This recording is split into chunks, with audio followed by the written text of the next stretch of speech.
国师可信吗？住摘星楼，国师会不会有意见？国师远游未归，无需担心。殿外乐衣散去，陆雪清和景林这才走出去，前往摘星楼。隔壁世家公子小姐们还居在殿内，太后和宋玉娇跟着御医一起进入后殿。王御医，玉清身体怎么样？王御医面色凝重，摆摆手起身，又让其他几位御医过来把脉。启禀太后娘娘，宋大人受到外冷内热的刺激，阴阳失调，元气大伤，需要好好的休养，精心呵护，不能再费神操劳。宋方仪眼前一黑，咬牙压低声音又问：“王御医，玉清那方面无碍吧？”宋玉清也抬头看过来：“这个3年内暂且不宜子嗣后代，好生调养3年，方可恢复。”太后娘娘，我……宋方仪受刺激晕了过去，众御医急忙上前，施针过后，才让宋方仪缓过劲儿醒来。姑母，可查到是谁下药害我？查到了。林雨安抱胸站在门边，看着他们，语气桀骜讥讽：“宋大人和摄政王所中之毒，皆下在这兰花酒之中，人证物证俱全。”是谁？哼，是太后娘娘宫中之人。不可能！人证物证都已经带到麒麟阁，交给麒麟使亲自审查，前因后果还需好好查，慢慢查，绝不放过一个余孽。太后娘娘和宋大人等着，有消息自会告知。林雨安说完要走，一个人突然冲出来拦住了他，一脸厚厚脂粉。洛雪心激动喊道：“林将军绝不是太后宫中之人，奴婢可以作证，下毒害宋大人和摄政王的是摄政王妃。对，是摄政王妃下毒，把他抓起来，砍了他的脑袋。”放肆！林雨安眼神一变，凶厉扫过两人。洛雪心和宋玉娇都打了个哆嗦。太后娘娘，您可要管好您的人，这丫鬟怎么瞧着眼生可疑呢？麒麟卫何在？麒麟卫冲进来，洛雪心瞬间肠子悔青，吓得浑身发软。他暴露了就完了。宋方仪也回过神，立马阻止：“林雨安，这里是慈宁宫，不是摄政王府，哀家的人轮不到你处置。孙嬷嬷，这贱婢胡言乱语，给哀家狠狠掌嘴！”孙嬷嬷大步走过去，左右开弓，狠狠抽打在洛雪心脸上。洛雪心惨叫连连。宋玉娇见此，吓得不敢吭声。哼，王妃亦受到牵连，下毒之人究竟是谁，又有何居心？麒麟卫自会查个水落石出，末将告退。姑母，娇娇，这究竟怎么回事？宋玉清虚弱质问的声音传入耳中，宋方仪和宋玉娇都心虚起来。玉清，是姑母对不起你。三哥，你身体一定会养好的，你别担心。万一你不能，以后娇娇的恩怨全过继给你。宋玉清本就大受刺激，虚弱至极，再看姑侄女俩的表情语气，宋玉清还有什么不明白的？当即气血翻涌，一口黑血吐出来，仰头晕倒在床。慈宁宫再次闹腾起来，慌慌忙忙又去喊御医过来。摘星楼，陆雪心坐在凭栏边嗑着瓜子儿，听李明晨讲慈宁宫的后续发展。虽然洛雪心隔着墙听了大概，但不妨碍李明晨讲现场。再听一回，再乐呵乐呵。精彩！陆雪心拍掉衣服上的瓜子壳，拍手鼓掌。太后搬起石头砸自己的脚，属实精彩。偷鸡不成蚀把米，活该。姐姐，你和义兄太坏了，都不告诉朕，害朕担心的都快哭了。摸摸头。李明晨立马把头凑过来，舒服地眯起眼睛。屋内，林雨安和方福林闻主禀告时，瞧见这一幕都忍不住震惊。从前小皇帝可就只对摄政王乖，景林看不见，但他听得见。正事说完了，景林开口：“陛下进来。”接着是要嘱咐李明晨，接下来一段时间如何骗过满朝文武和宋氏。景林要借重要住在宫中做一些事。叶氏计划都没有避开骆雪心。骆雪心听得啧啧称奇，这就是宫斗权谋吗？不错过任何机会，力图榨干所有价值。旁听之余，骆雪心也深深感到景林的担子之重。没有足智多谋的头脑，无情铁血的手腕，霸道强硬的实力，几乎不可能走到现在。景林是个很厉害的人。等到所有事说完，天已经黑了。麒麟卫送来晚膳，吃得简单清淡。饭后便要说休息的事。占星楼是国师居所，住房不多。素月和夏玉东兰他们挤一挤，林雨安、文竹、方福林挤一挤。于是骆雪心瞅着屋里唯一的一张床，忍不住扭头盯着景林问：“王爷，我俩一屋？”国师的住处，书房、单房不能进，能用的屋子有限。那我们怎么睡？本王睡榻上。骆雪心看向外间的黄梨花木美人榻，已经叫人放了被褥枕头，但景林个子太高，躺上去2条大长腿都不好放。他可是个病人。骆雪心抿了抿嘴：“王爷，你睡床，我睡榻上吧。”听话。说完，景林已经坐下躺上了。察觉骆雪心盯着他的视线过于漫长，景林又开口：“今夜暂且将就，明日会叫人重新抬一张床进来。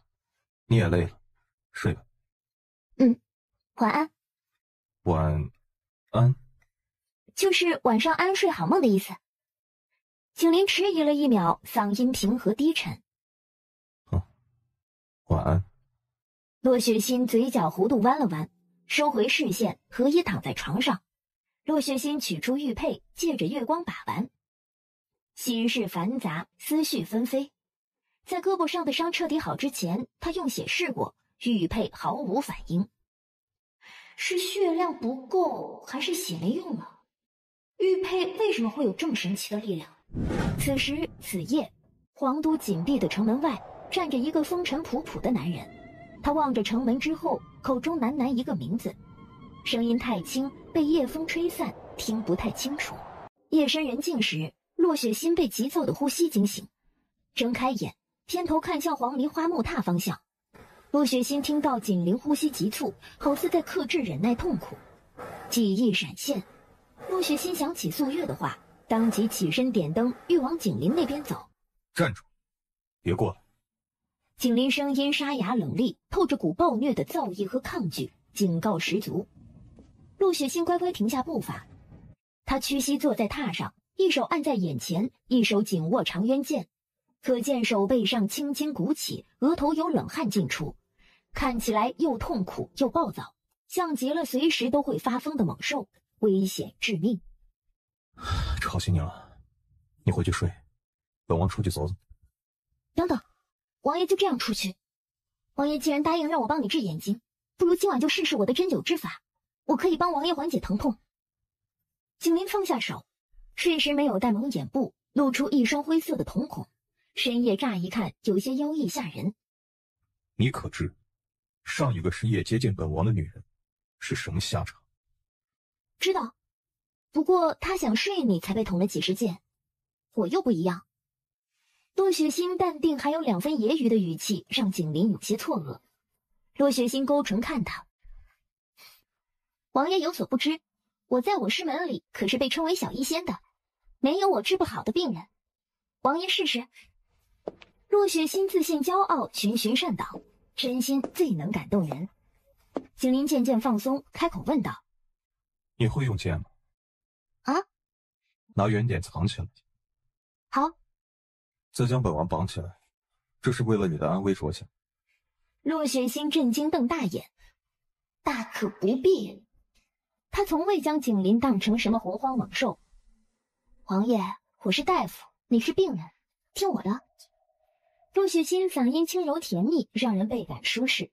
他循循诱导：“王爷先放松，我会慢慢走到你面前，你可以相信我。”骆雪心一步步慢慢接近，景林绷紧了身体。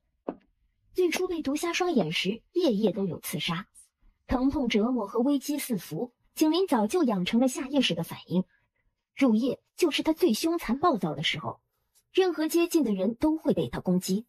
景林不想伤害他，他握紧了拳头，沙哑开口：“你还是先将本王绑起来，再医治。”嘘，放轻松。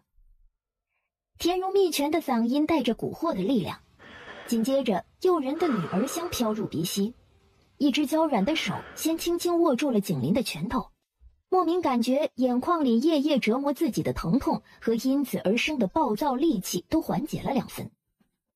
王爷，我现在要探探你的脉搏。柔软的手指蜻蜓点水般从手背滑到手腕，再温柔地搭在脉搏上。景林听着洛雪欣的预告，在感受着洛雪欣的动作。因为提前知道洛雪欣要做什么，他没有在戒备提防，完全放轻松，把自己交给洛雪欣。这是一种奇异古怪的感觉，从没有人这么做过。王爷请躺下，我要取针为你针灸。景林乖乖躺下，温柔的手指又来到景林的脸上，一点一触点出所有需要扎针的穴位，全部告诉景林知道后，洛雪欣采取银针消毒，然后依次扎针。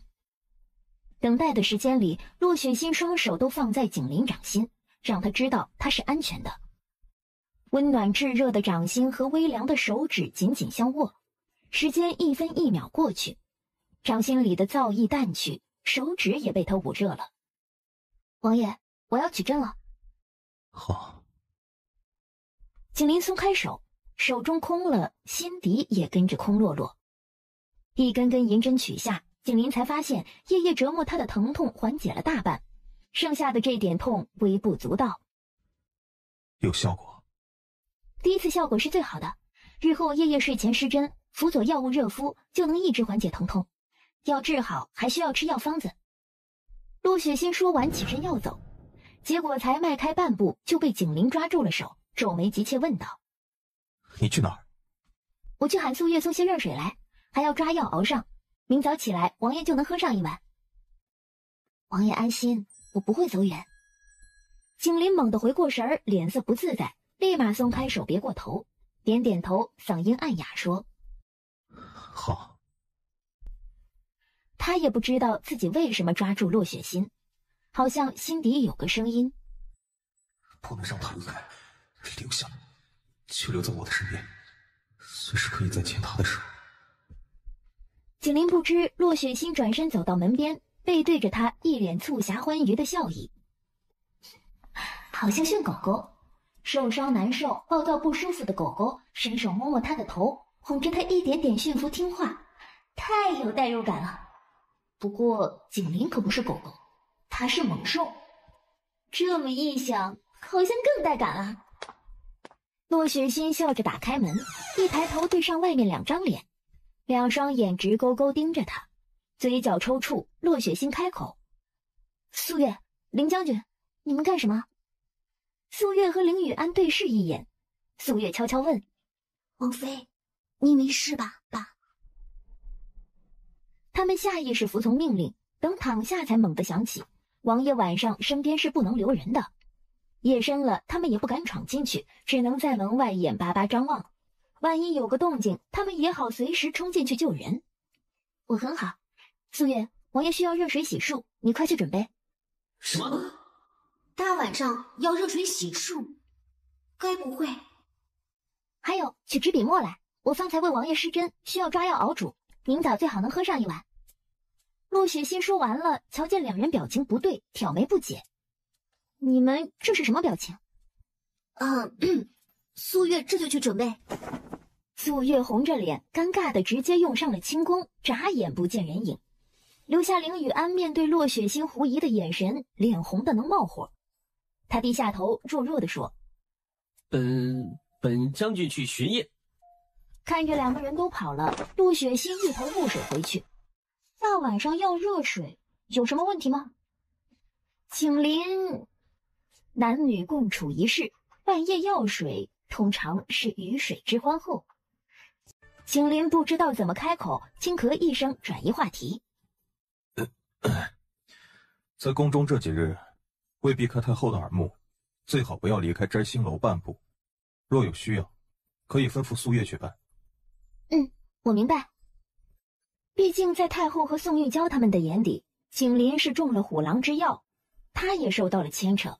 如果他好端端出现在外面，这场戏就白演了。但老待在屋里很没意思。洛雪心问道：“王爷，我可以在摘星楼逛逛吗？”可。洛雪心无意看到景林耳朵红红的，刚想问，素月送来热水和纸笔墨，打断了他的话。景林去隔间洗漱，洛雪心提笔研墨，写下一张药方，又叮嘱了如何熬制。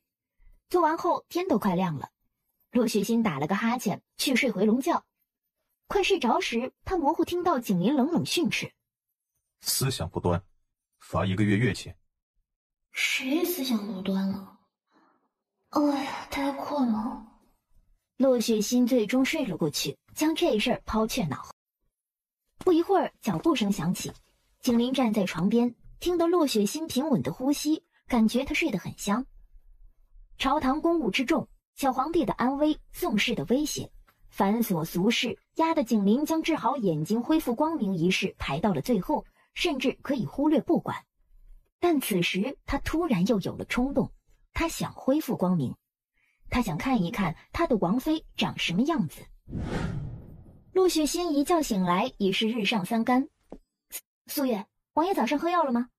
喝了的，王爷还吩咐，王妃若需要什么药材，都可以让方大夫去御医院取。好。饭后，陆雪心出去逛逛晒太阳，在假山旁发现一株野生的别仙宗。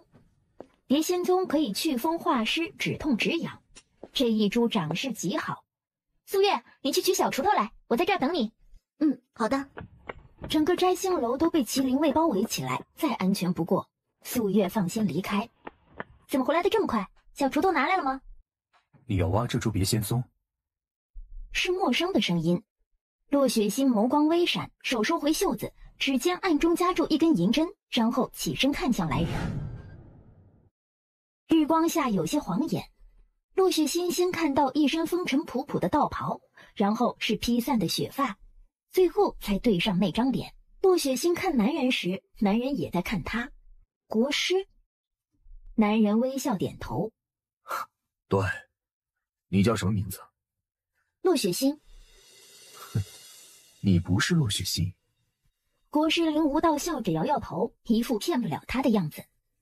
下一秒，林无道反应过来，当即皱眉追问：“等等，你说你是洛雪心，你嫁给摄政王了？”“对。”“你怎么会嫁给摄政王？”“这不是国师给陛下出的主意吗？”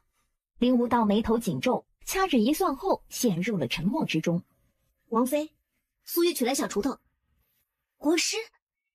苏月回来，一抬头看见多出来一个人，立马护到洛雪心面前，然后吃惊问道：“国师何时回来的？怎么会出现在这儿啊？”“你又是谁？本国师回到自己住处，何须告诉旁人？”“奴婢是摄政王府的丫鬟。”“摄政王在摘星楼？”“是，王爷暂居国师的摘星楼。这位是摄政王妃。”“前面带路，本国师要拜见摄政王。”“国师请。”林无道突然回归，凭空出现在摘星楼，惊了所有人。景林单独接见林无道，其他人都在外面等候。洛雪心心底琢磨着事儿，小声问宋月：“宋月，国师可曾见过丞相府大小姐？”“应该没有见过。国师在宫中时，很少出摘星楼，也不见外人。”“那就奇怪了，他怎么一看就知我不是洛雪心，又为什么震惊我会嫁给景林？难道他知道我是谁？”屋中，景林和林无道坐在茶桌两侧。景林不急不缓，声音沉稳冷肃，将暂住摘星楼的原因一一道来。林无道出身昆仑修道一派，是先帝钦点的国师。李宁晨从冷宫仓皇扶上位，宫中混乱危险时，便是林无道庇护他，才等到景林从边疆赶回，坐镇平乱。宋氏记恨，又动不了林无道。敌人的敌人便是朋友，景林和林无道也有过几次合作，彼此愉快，皆大欢喜，因而景林并未隐瞒林无道。此前不知国师即将归来，才借住摘星楼，还请国师见谅，本王亦会有所赔偿。赔偿便不必了。摄政王可知，贫道这次匆忙赶回，是为何事？国师请说。是为2件事。其一，贫道游历时听闻一些小道消息，宋氏和苍兰国锦衣卫有所勾结。景林听了，周身气势一凛，肃杀破人。他没问是真是假，声音冷硬，嗜血回答：本王自会亲自调查，多谢国师告知。林无道点点头，又说了几个地名和几个名字，送景林线索。多谢。请问国师，这第2件事是什么？林无道摸了摸袖中玉珠串，眸光深幽，淡笑开口：私事便不与摄政王说了。景林说了声好，接着轮到林无道问景林：摄政王可知门外那位摄政王妃并不是丞相府的大小姐？本王知晓。那摄政王为何要娶她，将她放在摄政王妃的位置上？林无道直勾勾盯着景林，眸光闪烁，语气故作凝重道：陛下再三请求，贫道才破例卜算一卦。卦象显示，摄政王要娶落雪心，才能对延吉有益。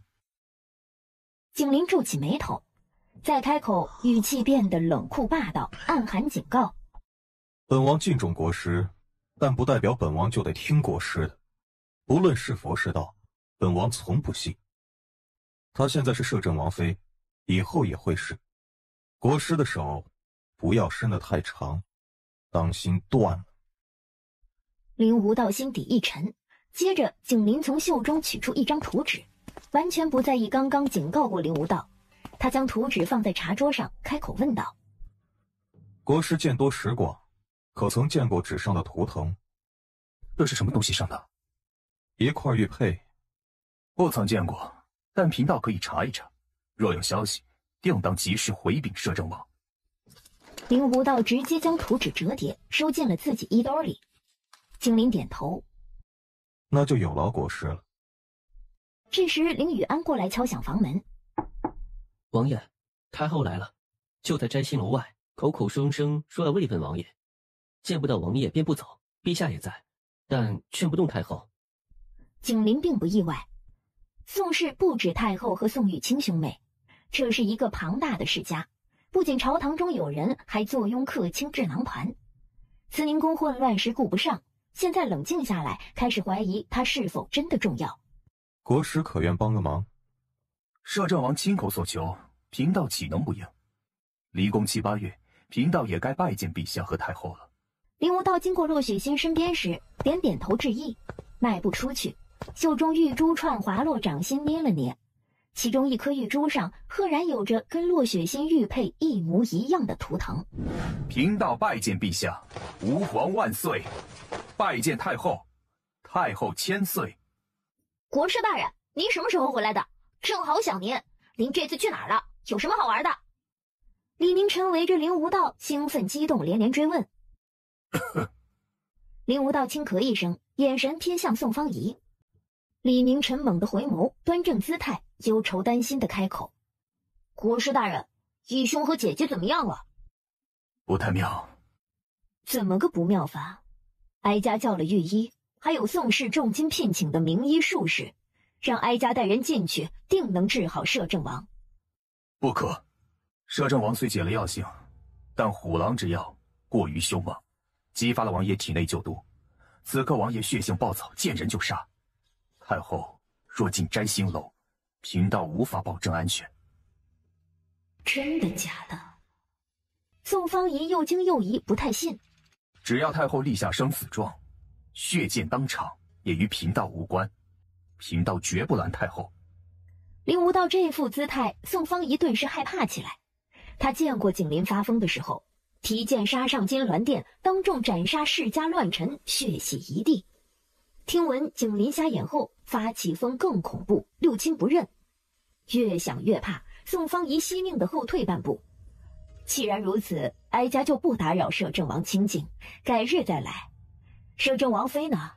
哀家有些话要问问她。摄政王妃还昏迷着。这……宋方仪吃惊，眼珠子转了转，又问：“人没事吧？”好好调养，清静无人打扰，自然会恢复。宋方仪点点头。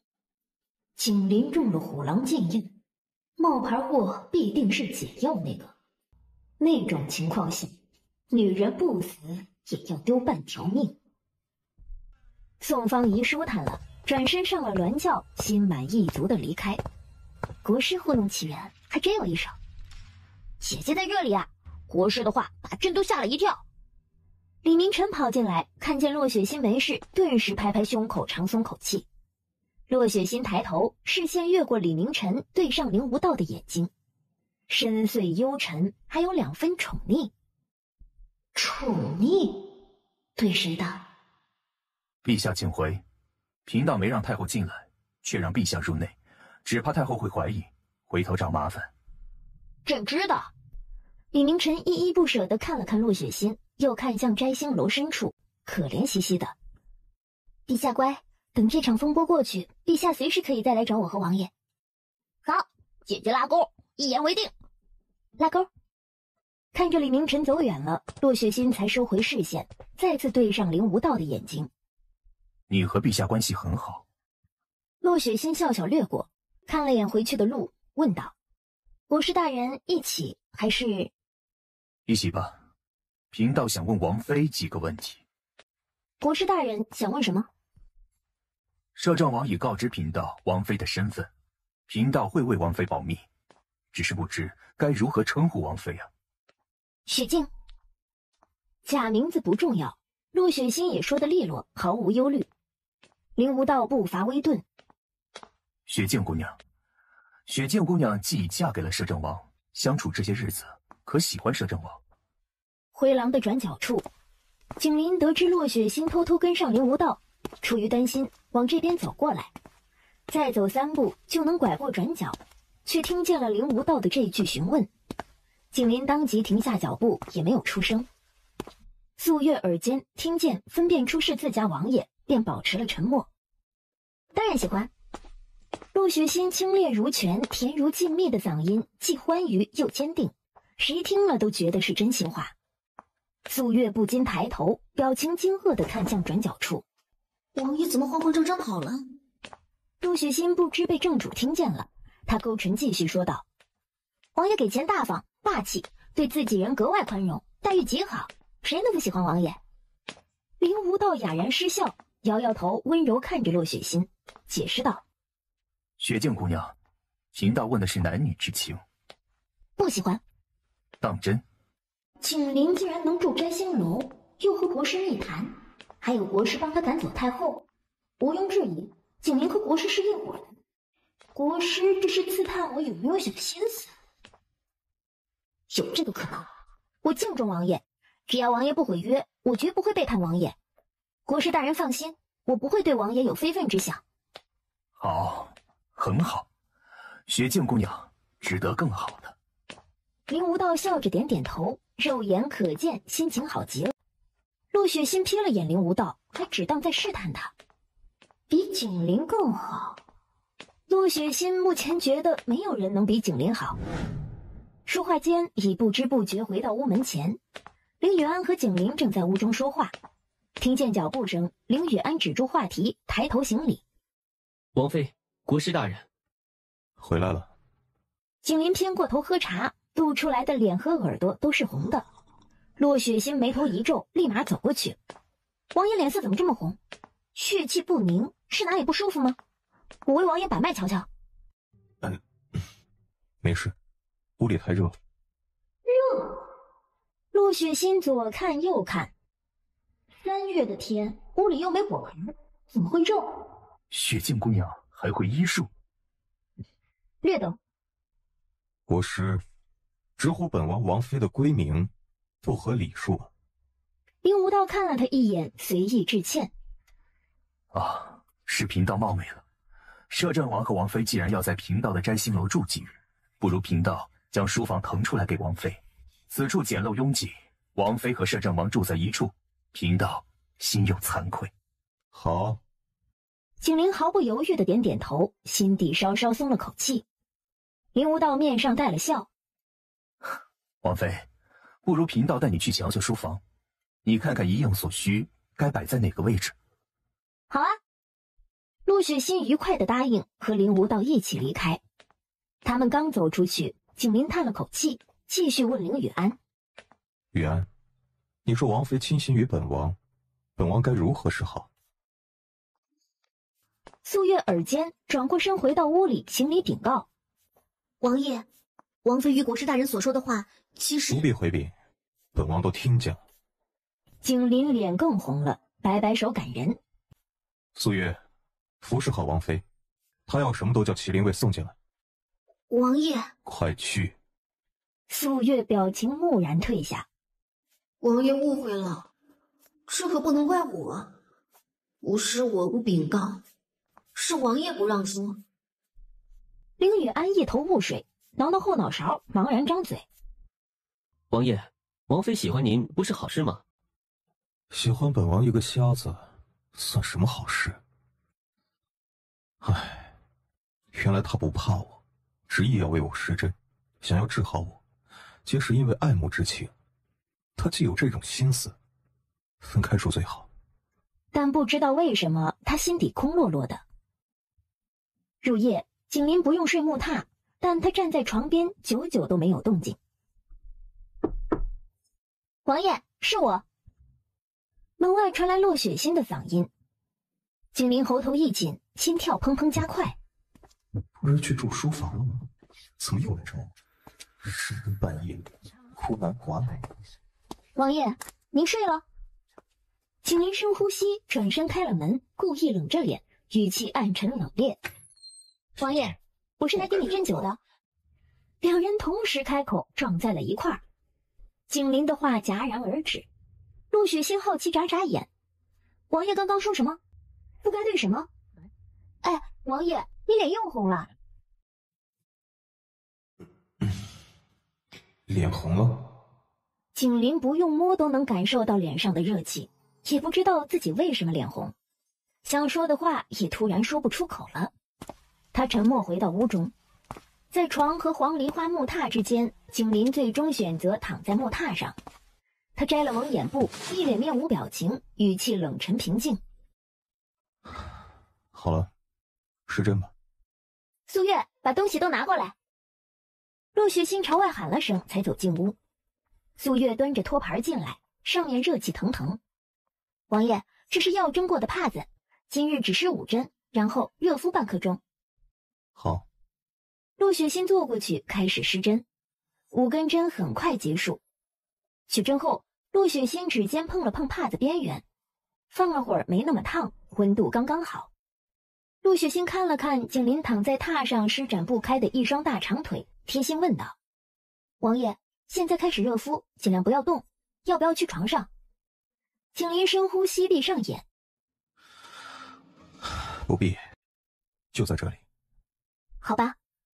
陆雪欣取了帕子盖在景林眼睛上，大小和蒙眼布差不多。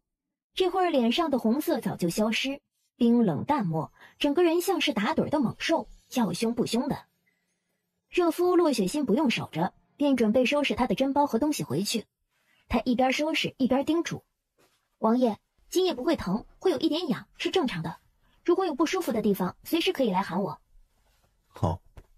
那我就回书房了，王爷好好休息。等等。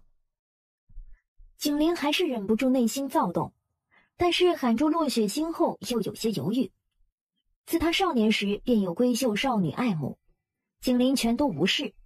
镇守边疆时民风狂野，女子告白更是火辣直接，景林往往一剑摆平，扛不住他10招，没资格喜欢他。回到皇都，成为名声极差、残暴嗜血的摄政王，自此没有闺阁女子敢爱慕他。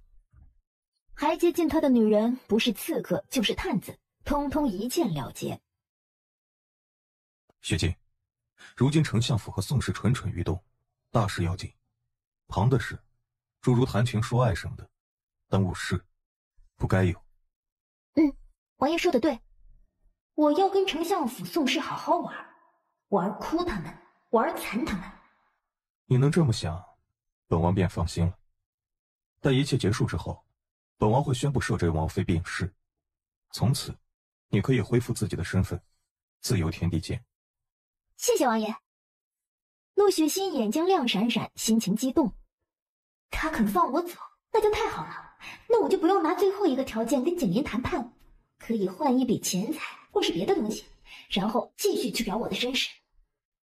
陆雪心抬手摸了摸胸口，隔着衣服感受玉佩的轮廓，嘴角弧度弯弯翘起，继续说：我相信王爷一定能成功干掉宋氏，灭了奸人，还大浩国一个太平安康，盛世繁华。你真如此信任本王？是，王爷，一定可以。王爷是英雄，没有什么事儿能难倒王爷。王爷是英雄，没有什么事儿能难倒王爷。陆雪心心情好，夸得甜言蜜语沁人心脾。他说完告辞，离开的步伐都是轻快的。景林再次陷入了沉默。他现在名声可怕的能把小孩吓哭，陆雪心还夸他是英雄，声音那么曼妙，那么甜，真心实意的。他是真的好喜欢我，我就拒绝了他。景林伸手摸了摸心口，空空的不是滋味，眼睛不疼了，却还是睡不着。景林良久叹了口气，琢磨着在别的地方好好补偿。再过2月，入夏酷热，不如送座避暑庄园，再在西院修个药房，这样雪静就不用去找黄甫林，男女有别，总见面也不合适。想想还能送什么？陆雪心不知景林误会的有多离谱，他在得到景林的承诺一切结束后放他自由，心情起飞，一脸欢快笑意。林无道走到桌边站定，图纸上是景林那里得来的玉佩图腾，画上是林无道心中有愧10几年不敢再看一眼的女人。如果洛雪心站在这里，和画中女人容貌相似程度高达7分。林无道静静看了许久，玉珠串才再次转动起来。他喃喃低语：雪姐姐，无道终于找到你的女儿了，苍天怜悯，把她送回来了。雪姐姐，你说无道该不该把这个消息告诉他们父子俩呢？3日后，景林在宫中的事办完，决定回摄政王府。他们没有带多少东西来，走时也利落。麒麟卫开道清路，马车直接拉到摘星楼门口，保管宋氏一党什么也窥探不出。目送马车出了宫门，这才不舍得收回视线。摄政王府是皇都最安全的地方，他还没有做好准备，他还有很多事要做。先从雪静替嫁开始查，欺负伤害雪姐姐女儿的人，一个不落，都得死。回摄政王府的马车上，住在摘星楼这3天，书房藏书万卷，林无道随他看。炼丹房那些罕见贵重的矿物金石也随他研究，走了还送他礼物。国师大人真是一个慷慨的大好人。国师很喜欢你啊。国师向来待人疏离冷淡，这还是第一次见他青睐一个人。可能是我讨他喜欢。景林微愣，然后说道：素月、方福陵、凌雨安，陛下和云昭郡主都喜欢你，你确实讨人喜欢。那王爷喜欢吗？洛雪心顺嘴一说，不料景林身体僵住，脸上表情也变换起来。洛雪心眼尖瞧见，心里咯噔一下，急忙找补：我无意冒犯，王爷见谅，您就当没听见。本王景林想说喜欢啊，但不是男女的那种喜欢，可又怕伤了洛雪心的心，一时犹豫迟疑。前面好热闹，我好像听到了乐曲声。洛雪心身体前倾到窗边，注意力都挪到了外面。景林想说也没机会，只能咽回去。马车越往前，乐曲声越近，越清晰。这是江南曲。月安，谁在主街大道上奏乐？王爷稍等。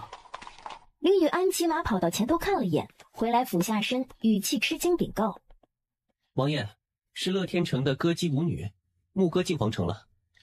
沿路都在避让摄政王的马车，陆雪心看见了前面的热闹。乐天城是什么地方？牧歌又是谁？王妃竟不知乐天成？林雨安驾马绕到洛雪欣这边窗，低头俯身。乐天成可是天下闻名的温柔乡，自称梦死之地。牧歌是天下首富，生意遍布大吴国、苍兰国和北疆草原，3岁小儿都知。王妃不知？走。洛雪欣眨眨眼，我总不能说我是穿越的，才对这个世界一问三不知。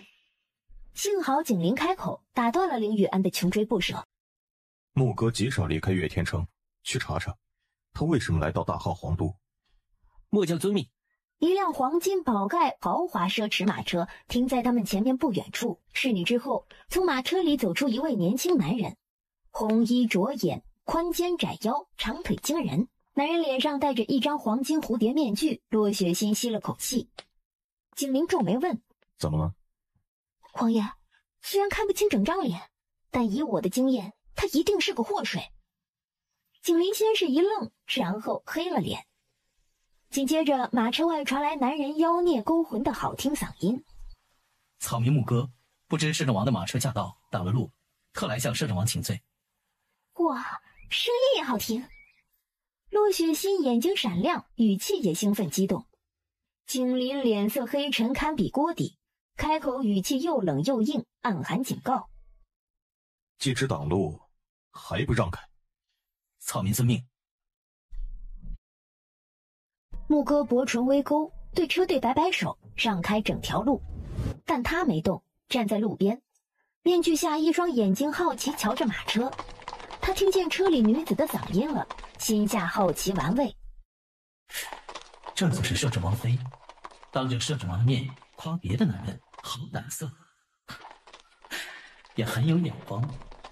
马车驶过身边，一只漂亮的手掀开帘子，露出半张脸来。两两对视，陆雪欣大大方方地对他点点头。牧歌却愣住了，他猛地抬头看向马车离去的方向，眼神幽暗晦涩。那张脸好像……话锋一转，牧歌压低嗓音命令：今日之内，我要丞相府大小姐从小到大的所有画像，还有推了宋雨欣的夜宴，备厚礼拜访丞相府。马车走远了，陆雪欣仍有些意犹未尽，不知为何他初见牧歌就有好感。王爷，乐天成在哪儿？牧歌多大？他看着好年轻，竟然已经是天下首富，这也太厉害了吧！景林脸色黑沉，转动着扳指，语气冷冰冰道：在南边进苍兰国，尊牧歌为城主，独立不受三国管辖。牧歌年23，他能走到如今的位置，除了他的本事，也离不开其父的威名。陆雪欣屁股往景林那边挪了挪，好奇兴奋，继续追问：他父亲是谁？剑圣穆天鹰，苍兰国护国尊者，天下3大宗师之首。哇哦，牧歌这背景也太硬核了，谁敢动他？谁能动他？也难怪敢在大号皇都主街上奏乐起舞，张扬过街。雪欣，王爷，怎么了？景林脸色冰冷黑沉，语气加重：牧歌招蜂引蝶，浪荡闻名天下，绝不是良人之选。你年轻，不要轻信一副好皮囊，知人知面不知心。洛雪欣先是一愣，然后反应过来，似乎明白了什么。穿过拱门，多了一个小院子和3间屋子。素月，我不是在做梦吧？不是，在这新楼住的这几日，王爷吩咐管家打通了院墙，为王妃修了一个小的药房，这样王妃就不用天天往小西楼跑了。那第3间屋子是什么？独立的小厨房，夏月擅长4大菜系，东南擅长糕点衡水，今日便可以给王妃露一手，以后王妃随时想吃东西都可以满足。素月小心翼翼瞧着洛雪欣的表情，有惊讶，有错愕，还有高兴。王爷误会了王妃，却没有生气，反而各种送王妃东西。王妃虽然没有那个意思，但是对王爷也是非常有好感的。素月大胆地添一把火，凑上前说：王妃，其实王爷还想送你一座避暑山庄。洛雪欣震惊地看着他。山庄久了没人住，王爷派人去打扫修补了。素月听闻主说，房契上已经更名王妃的名字了。哪个名字？陆雪欣下意识追问。王妃自己的名字。雪静啊！陆雪欣的心情好复杂，既激动景林的慷慨豪横，又无奈叹气。唉，雪静是假名字，放弃改了也无效。不过心意我领了，我一定会治好景林，就算仇都报了，也要治好景林再走。回到摄政王府不久，府尉来报说云昭郡主和礼部尚书家二小姐求见。王妃，王妃，你没事吧？本郡主担心你好几天了。没事。陆雪欣看向乔灵秀，乔灵秀一双眼睛像小鹿，小心翼翼看了陆雪欣好几眼，才松口气。王妃没事，灵秀终于放心了。怎么会没事？差点把小命丢在宫里，好不容易才活着回来的。三人围坐茶桌旁，素月倒上热茶。陆雪欣绘声绘色，语气跌宕起伏，将赏兰宴退场后发生的事描述得凶险异常。幸好只喝了一口，不然像宋大人那般，那就糟了。听闻宋玉清伤到根儿了，2-3年内是没法成亲生子。要是养不好，今后可没哪家小姐敢嫁给他。怎么说？他再温柔，再有才情，也没谁愿意守活寡呀。李云昭现在乐祸起来。还有陆雪欣，本郡主在宫里见到他了，被打的那张脸都变形了。要不是偷听见赵嬷嬷警告训斥，本郡主都不敢信是他。宋玉娇和陆雪欣有这等下场，在陆雪欣的意料中，宋氏迟早也会找上他。陆雪欣还挺期待。宋氏和丞相府还有什么花招、阴谋诡计，尽管放他过了。我和景林强强联手，玩死他们。不说他们了，王妃，你想不想出门？唉，这回吃苦受罪，我受惊不小。短时间内我是不想出门的。王妃要错过月宴楼的表演了。什么表演？乐天成的歌姬舞女，那可是天下一绝。还有，听闻天下第一首富乐天成城主牧歌公子也来了。他已经见过牧歌，不过乐天成的歌姬舞女表演，云昭郡主，你订的包间是哪日？头2天的没抢到，只抢到第3日的。王妃感兴趣，要去吗？我想了想，闷在王府也不是事儿，还是出去透透气、散散心比较好。那就一言说定，3日后月宴楼见。好。陆雪欣要去月宴楼看表演一事，主动让素月禀到景林。景林听了并无意见，点点头说好。他支持陆雪欣交朋友，有麒麟令也不担心陆雪欣被人欺负。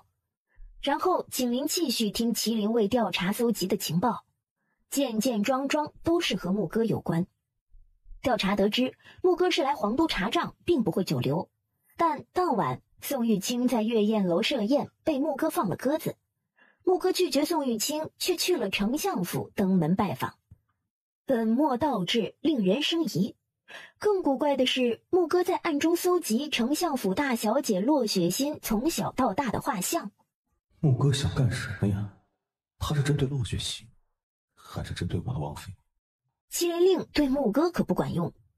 景林皱起眉头，冷声下令：文竹，去弄一间月宴楼的包间，王妃出门那日，本王同去月宴楼。文竹行礼。是。凌雨安听得不解：王爷，我们和王妃一起不就得了？他不怕本王，其他人怕。本王不想影响他和朋友之间的聚会，他去玩他的，我办正事，应景牧歌，还有宋氏。凌雨安连连点头，表情肃杀凝重。但等离开书房，他去找方福林聊天说起这事儿时，方福林一点也不紧张，只悠悠来了一句：王爷栽了。什么？胡说！我们王爷战无不胜，攻无不克，至今为止没有人能让王爷栽了。方哥，你说清楚，谁让王爷栽了？爱情。啊？方福林看傻子似的看着凌雨安。你还是个孩子，不懂也正常。刮起一阵风，春雷滚滚，细雨连绵。丞相府灯火通明，还在待客。说，牧歌拜访都说了什么，做了什么？三公子，牧歌上门送了些厚礼，聊了聊家常，并未提及其他。三公子，穆首富三番四次提到星儿，依本夫人所见，穆首富这是瞧上了星儿。夫人，哼，我又没说谎。穆首富一来就问星儿，从小到大趣事凡事都过问了，这不是看上了星儿，还能是什么？当真？是有这么回事。穆哥是对心儿关心备至，但此前他从未见过心儿，本相也不知穆哥葫芦里卖的什么药。一个正值壮年的男人问女人，除了喜欢还能是什么？三公子，您瞧瞧，若是当初宋氏肯出面推脱摄政王府的亲事，现在我们星儿就是首富夫人了，又何苦偷偷摸摸见不得人，倒让一个替死鬼冒牌货风光潇洒，骑到咱们头上作威作福？骆雪欣在宫里说错话，做错事，受罚是他自找的，姑母已经罚过，宋氏便不再追究。本公子给他一个将功补过的机会，好好养脸，脸好后，本公子安排他见一见穆哥。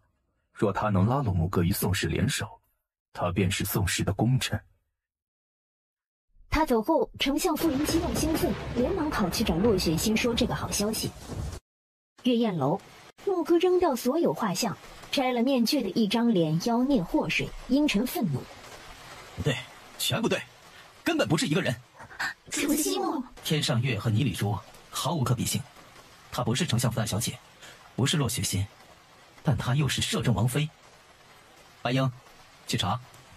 白英行礼领命。这时青雀表情有点犹豫，穆哥嗓音淡淡说：主子，先前摄政王府来人，叫了3日后一间包间看表演。穆哥眸光悠悠，嘴角勾起一抹笑意。又能见面了，这次一定好好看他，弄清楚他是谁。红鸾，剪就烧了。是。坐在浴桶中，穆哥慵懒靠在桶边，热气缭绕，洒了花瓣的水半遮半掩性感火热的身躯。黄陵目不斜视，温顺安静地为穆哥清洗着绸缎长发。穆哥抬手摸了摸眼角，嗓音慵懒勾魂。黄陵，你知道这是什么吗？回主子，是泪痣。不，不，这是记号，它会指引我找到我丢失的珍宝。摄政王府，陆雪欣刚洗漱打扮好，夏玉惊喜走进屋。王妃，您猜猜谁来了？这么早，总不能是云昭君主他们，而且我和他们约好月宴楼碰面的。姐姐，是我。明晨步伐轻快，笑脸灿烂，一进来看到骆雪欣，目光灼灼，嘴甜的夸赞：哇，姐姐今天好美，漂亮似仙女。陛下，您出宫了？义兄说带我去看表演，不在宫里，姐姐喊我明晨就好。好，明晨。准备好了，骆雪欣和李明晨一起去找景林，3人一块坐马车前往月宴楼。到了楼外，骆雪欣吃惊诧异地扫过面前的一排排马车，来了这么多人，阵容都快赶上宫宴了。王爷，今天除了看表演，难道还会发生什么大事？尚未可知，别怕，一切有本王。哥，我真的做不到。林秀乖，你不需要做别的，只需要把看见的、听到的一一转述，就像你去摄政王府那次一样。林秀，帮帮哥，帮帮我们家。乔灵秀咬着嘴唇，纠结懊恼地看看乔元晨，又看了眼不远处的宋玉清。我答应你，我只看只听，不会帮你们做任何事，说任何话。林秀最乖，哥哥谢谢你。我要走了。乔灵秀，你出宫怎么用了这么久？不会拉肚子吧？脸色也有点白，不舒服，要不要我帮你把脉瞧瞧？我没事，就是有点饿了。面对骆雪欣的关心，乔灵秀藏起心虚不自在。乔灵秀安安静静捧着糕点吃，听李云昭和骆雪欣聊天儿。神，快来！乐天成的歌姬舞女登场，摇琴曲调一转，清冷偏爱入舞。舞女起手势，扭腰抬腿，华美裙摆如鲜花朵朵绽放。王妃，怎么了？刚刚有个小厮送来的，指名给您。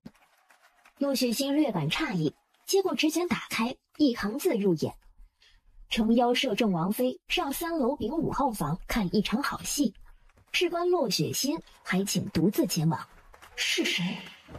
洛雪欣也来了月宴楼。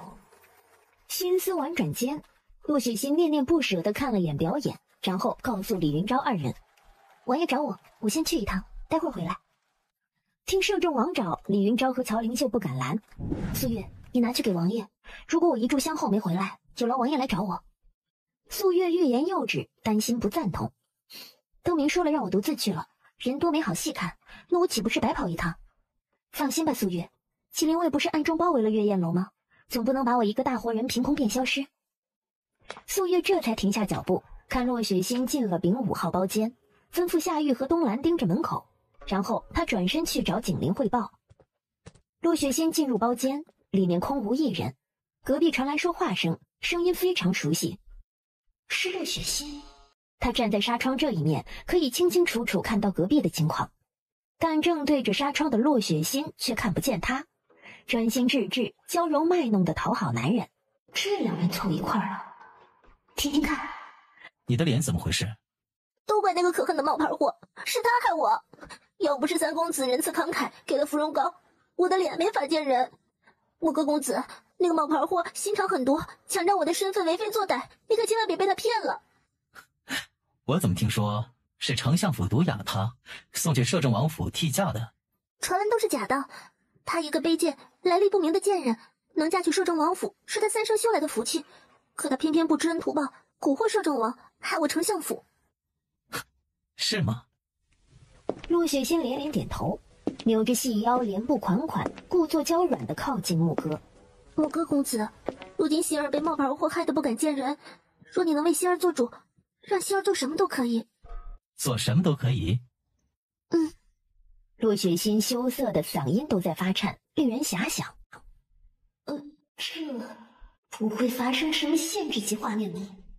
牧歌的品味不能这么差吧？突然寒光闪了洛雪欣的眼，再看隔壁，我最讨厌蠢货，尤其是自以为是、糊弄骗我的。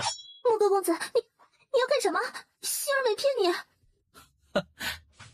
牧歌扔开洛雪欣，语气愈发冷厉。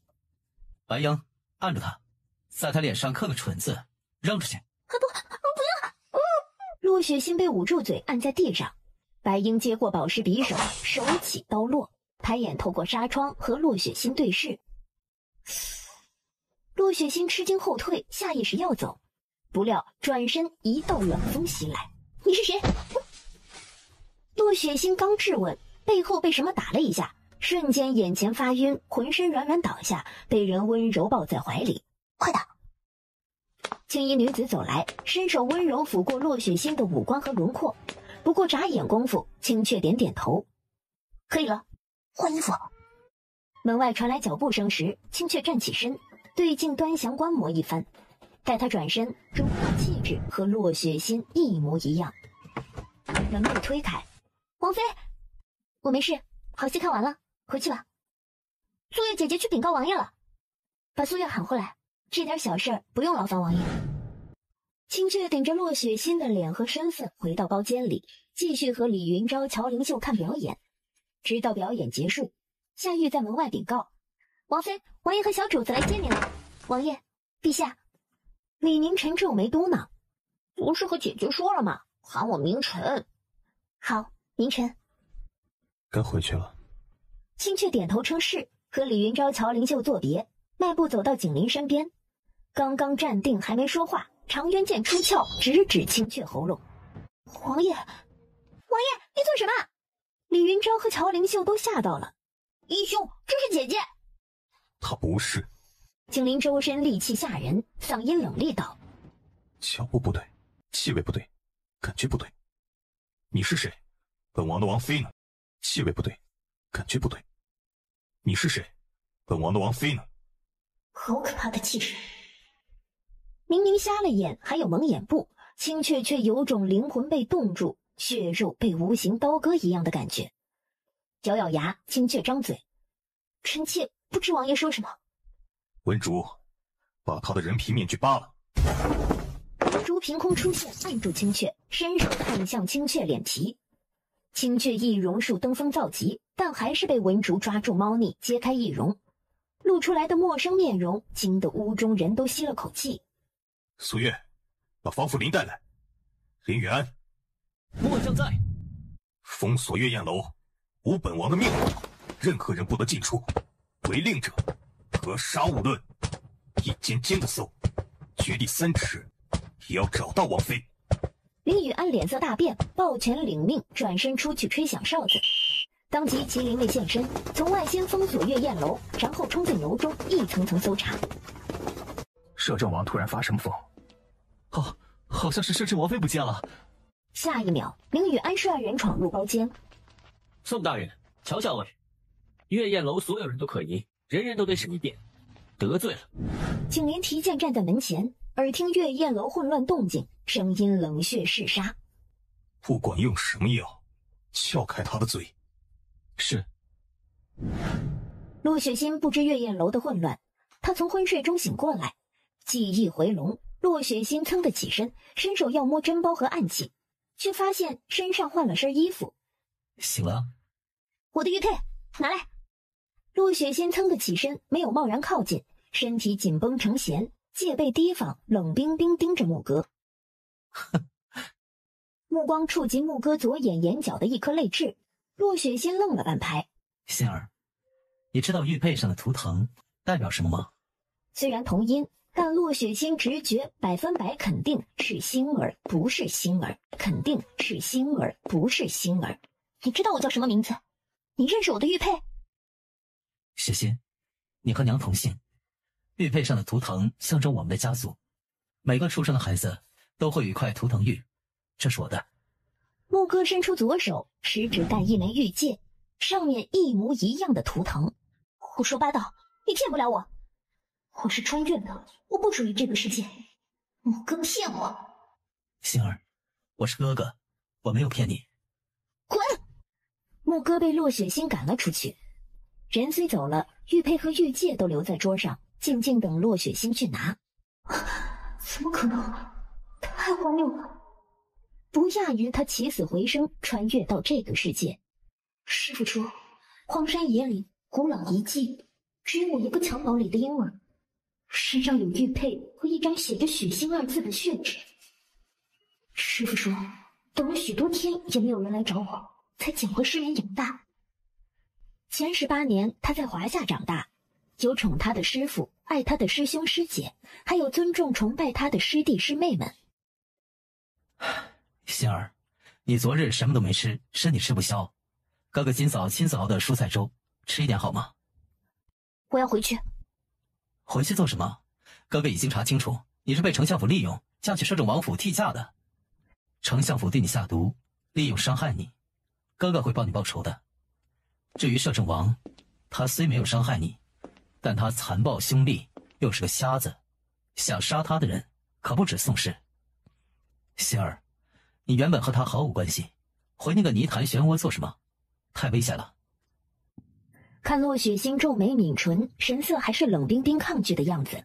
牧歌叹了口气，语气放得更柔和，哄道：欣儿，哥哥找了你18年，跟哥哥回家好不好？你若喜欢金银钱财，跟哥哥回乐天城，你便是乐天城大小姐，要什么有什么。你若喜欢荣华富贵，哥哥便带你去找爹爹，当个苍兰国的公主，不在话下。糖衣炮弹也没有让陆雪欣态度软化。你还是不相信哥哥的身份，我们滴血认亲好不好？主子，明行人闯进来了。轰隆慌张的声音打断了陆雪欣，牧歌瞬间黑了脸。欣儿，喝碗粥好吗？哥哥去处理事，很快回来。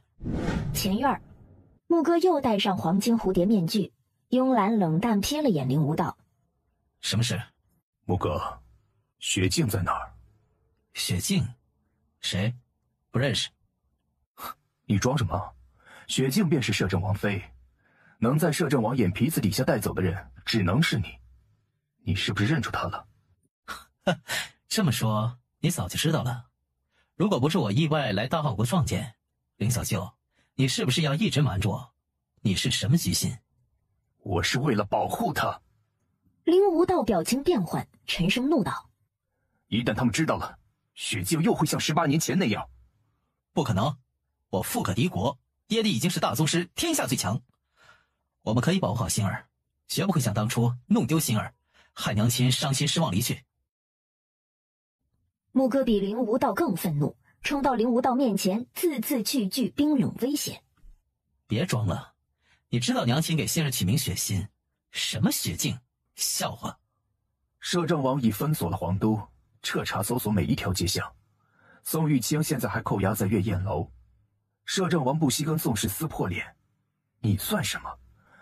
苍兰国和乐天城才是你们父子的地盘，在这里你拿什么和摄政王抗衡？只要星儿答应跟我走，我自有手段带星儿出城。两人剑拔弩张，谁也不让谁。就在这时，仓促慌乱的脚步声传来：“主子，不好了，小姐打运奴婢不见了！”什么？摄政王妃失踪1天1夜，整个大号皇都天翻地覆，混乱喧哗。无人注意的破庙，救佛像下，小乞丐，过来，你能帮我找个人吗？找到他，带一句话，只要你能做到，姐姐请你吃大餐。月宴楼1楼大，你能做到，姐姐请你吃大餐。月宴楼1楼大厅里，血腥浓厚，10几具尸体横陈。这全是宋氏办的，找什么摄政王妃？分明是逮着机会对宋氏下刀。但看大堂中一身煞气提剑而立的景林，宋玉清又不敢冲下去硬碰硬，只能闭了闭眼，心底憋着火，憋得胸口疼。麒麟卫进来，低头在景林耳边禀告什么。景林神色一变，立马迈步走出去。义兄，你去哪儿？等等我！见景林走了，惶惶恐恐、战战兢兢的人们嘀咕：他们是不是也可以回家了？下一秒，林雨安站在大堂桀骜宣告：所有人原地待着，等候王爷命令。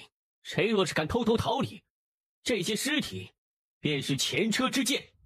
破庙前，小乞丐抖成筛子，哆哆嗦嗦指了指里面。仙女姐姐就在里面。仙女姐姐说，我把花带到，就请我吃大餐。文竹，带他去吃一顿。文竹带走小乞丐，然后景林打了个手势，命令所有人在外面等候。